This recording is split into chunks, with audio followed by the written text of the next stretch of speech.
ని తయారు చేయడం ఎంత కష్టం మీకు ఎవరికైనా తెలుసా? బీచ్ ని తయారు చేయడం ఏంటని అనుకుంటున్నారా? పూర్తిగా కోతకు గురై పూర్తిగా పాడైపోయిన చోటని పునరుద్ధరించడం అని అంటారు. ఇదే కార్యక్రమం బీచ్ నారిష్మెంట్ అని కూడా అంటారు. ఈ కార్యక్రమం విశాఖ తీరంలో ఇప్పుడు శరవేగంగా చాలా చక్కచక్క పనులు జరుగుతున్నాయి. ఎందుకంటే విశాఖ తీరంలో ఈ మధ్య ఎక్కువగా కోతలు గురవడంతో కొన్ని ప్రాంతాలన్నీ కూడా పూర్తిగా రక్షణ కూడా కూలిపోయే పరిస్థితి ఏర్పడింది. ఈ నేపథ్యంలో విశాఖపట్నం పోర్ట్ ట్రస్ట్ జీవీఎంసీ వారి సహకారంతో డ్రెడ్జింగ్ కార్పొరేషన్ ప్రతి ఏడాది ఈ కార్యక్రమం ఉంటుంది. ఈ ఏడాది విశాఖ తీరంలోని ప్రస్తుతం ఇప్పుడు జరుగుతుంది. ఇప్పుడు మీరు చూస్తున్న ప్రదేశం అంతా కూడా బీచ్ నారిష్మెంట్ జరుగుతున్న కార్యక్రమం. ఈ ప్రాంతం మొత్తం పూర్తిగా కూడా కోత గురై పాడైపోవడం కారణంగా దీన్ని ఇప్పుడు పూర్తిగా పునరుద్ధరించే పనులు ఇప్పుడు చేపడుతున్నారు. దాదాపుగా ఒక 2 నెలల పాటు జరుగుతుందని చెప్పేసి ఇప్పుడు అధికారులు ఇప్పటికే దీన్ని అంచనా వేశారు. ఎందుకంటే ఈ ప్రాంతంలోని కొన్ని లక్షల క్యూబిక్ టన్నుల ఇసుక తీసుకొచ్చి వెళ్ళాలి. ఆ ఇసుక సముద్రం నుంచి తీసుకొచ్చి కాబట్టి ఈ కార్యక్రమం దాదాపు ఒక 2 నెలల పాటు జరుగుతుందని చెప్పేసి ఒక అంచనాకు వచ్చారు. ఇందుకోసం కొన్ని కోట్ల రూపాయలు కూడా ఖర్చు చేస్తున్నారు. ఇది ఇలా చేయడం ద్వారాగా ఎక్కడైతే పూర్తిగా కోతకు గురయ్యి అందవిహారంగా తయారైనటువంటి ప్రదేశాలు ఉన్నాయో దాన్ని మళ్ళీ నీట్గా యథావిధిగా ఒడ్డు ప్రాంతాన్ని మొత్తం పూర్తిగా తయారు చేశారు. ఇప్పుడు మనం చూసిన ఈ ప్రదేశం అంతా కూడా మొన్నటి వరకు కూడా పూర్తి కోతకు గురయ్యి గోళ్ళు కూలిపోయిన పరిస్థితి. ఇప్పుడు అటువంటిది ఇప్పుడు మీరు చూస్తున్న ప్రదేశం మొత్తం అంతా కూడా ఆ భారీ షిప్ నుంచి తీసుకొచ్చి వేస్తున్న సముద్రపు ఇసుక వల్ల మళ్ళీ ఒక అందంగా ఒడ్డు తయారవుతుంది.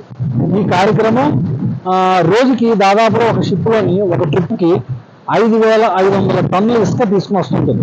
ఆ విధంగా కొన్ని లక్షల టన్నులు ఇక్కడ తీసుకొచ్చి వేస్తే కానీ పూర్తిగా మొత్తం ఈ తీరం అంతా కూడా మళ్ళీ ఒడ్డు తయారవడం అన్నది మాత్రం జరగదు. గత ఏడాది డ్రెడ్జింగ్ కార్పొరేషన్ ఈ పనిని ఆర్కే బీచ్ దగ్గర నవాటలు ఎదురున్నటువంటి ప్రాంతం దగ్గర చేయడం జరిగింది.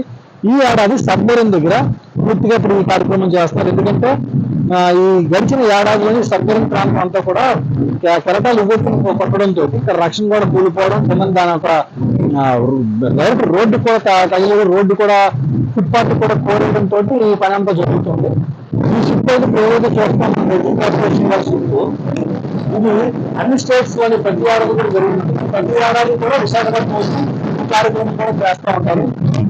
దీనికి నిర్వహణ కూడా కొన్ని కోట్ల రూపాయలు ఖర్చు అవుతుంది. ఈ షిప్ ద్వారా అంటే ఈ షిప్ ఎక్కడి నుంచి అంటే మన ఏదైతే పోర్ట్ ఉందో పోర్ట్ లోపలికి చాలా భారీ నౌకలు వెళ్తుంటాయి దిగుమతుల కోసం. ఆ వెళ్ళే ప్రాంతం సుమారు దాదాపు 100 నుంచి 200 మీటర్ల వెడల్పు మాత్రం ఉన్నటువంటి సముద్రం అక్కడ 20 మీటర్ల లోతుల వరకు ఇసుక తీయాల్సి ఉంటుంది. ప్రతి ఏడాది కూడా ఈ కార్యక్రమం చేపడుతుంటారు. ఆ తీసుకొచ్చిన ఇసుకనే ఎక్కడైతే తీరంలోని కోతకు గురైందో ఆ ప్రదేశాల్లోని ఒక ఇసుకను తీసుకొచ్చి వేస్తూ ఉంటారు. అలాగే సేమ్ ఆర్కే బీచ్ సబ్మెరీన్ లాంటి ప్రాంతాల్లోని ఇసుకను తీసుకొని ప్రతి సంవత్సరం కూడా చేస్తూనే ఉంటారు. ఇలా చేయకపోతే కొద్ది రోజులకి విశాఖపట్నం బీచ్ రోడ్డు ఉందో మొత్తం అంతా కూడా పూర్తిగా కొట్టుకుపోయే పరిస్థితి ఏర్పడుతుంది.